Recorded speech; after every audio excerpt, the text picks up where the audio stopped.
Silence is the language of God. All else is poor translation. Rumi. It was that one line that first stopped me. Not because I understood it, but because I didn't. Why would someone claim silence, something we often fear, avoid, or fill with noise, is actually a form of divine communication?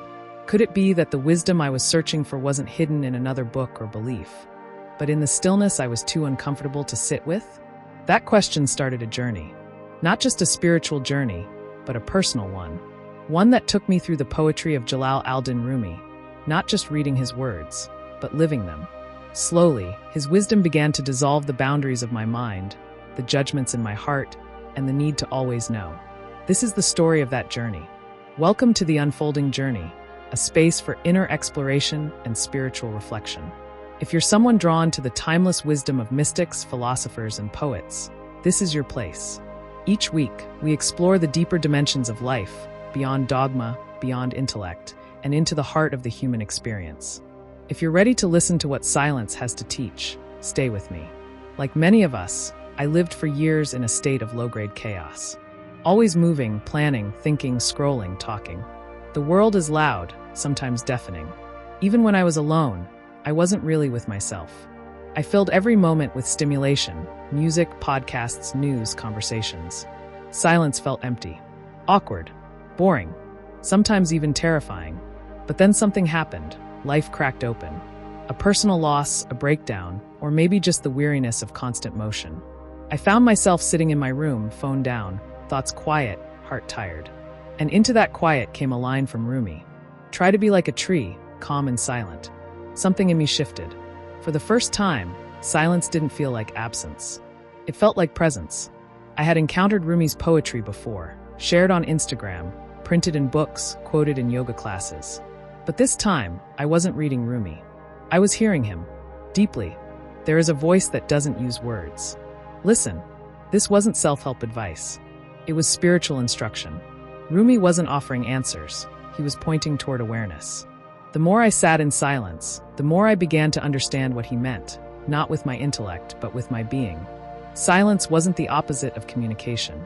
It was a higher form of it, a remembering of something ancient inside me. The mind is loud. The heart is quiet. So much of what I thought was me, my opinions, my identity, my anxieties, was just the surface. Rumi's poetry started to feel like a mirror, reflecting not what I knew, but what I had forgotten. Don't get lost in your pain. Know that one day your pain will become your cure. I began journaling not to write, but to listen. I meditated not to find peace, but to meet myself.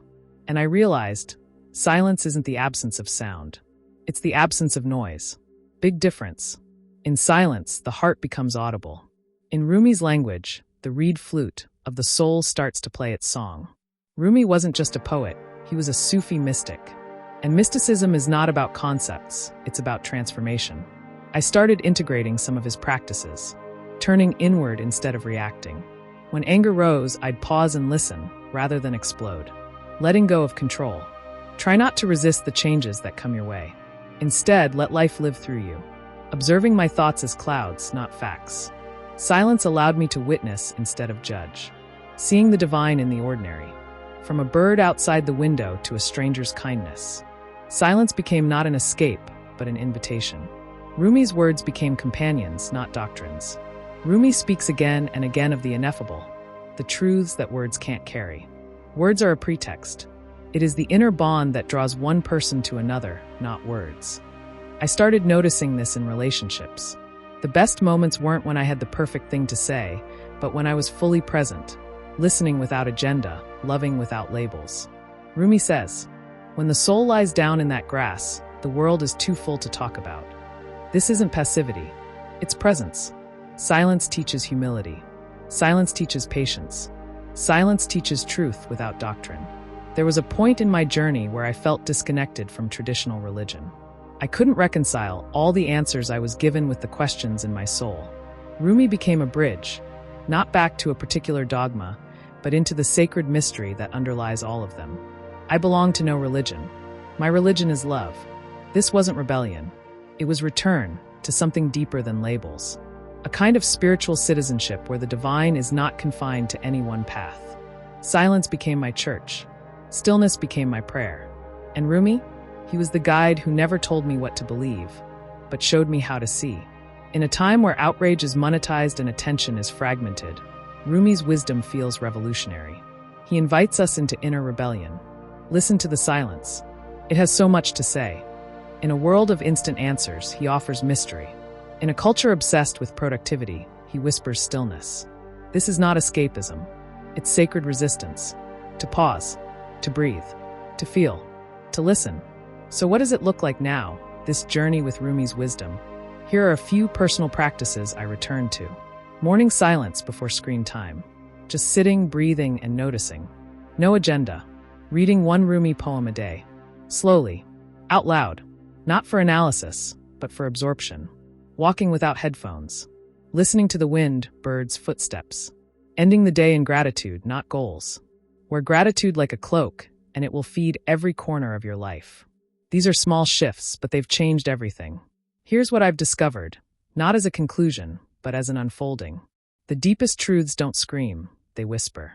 Silence is not emptiness, it's fullness in disguise. Rumi didn't give me answers. He gave me awareness. And most importantly, I don't have to figure it all out. As he wrote, be patient where you sit in the dark. The dawn is coming. That line? I return to it often.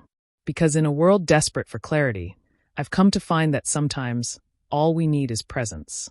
If this story resonated with you, if something in you softened, opened, or simply felt seen, then this space is for you.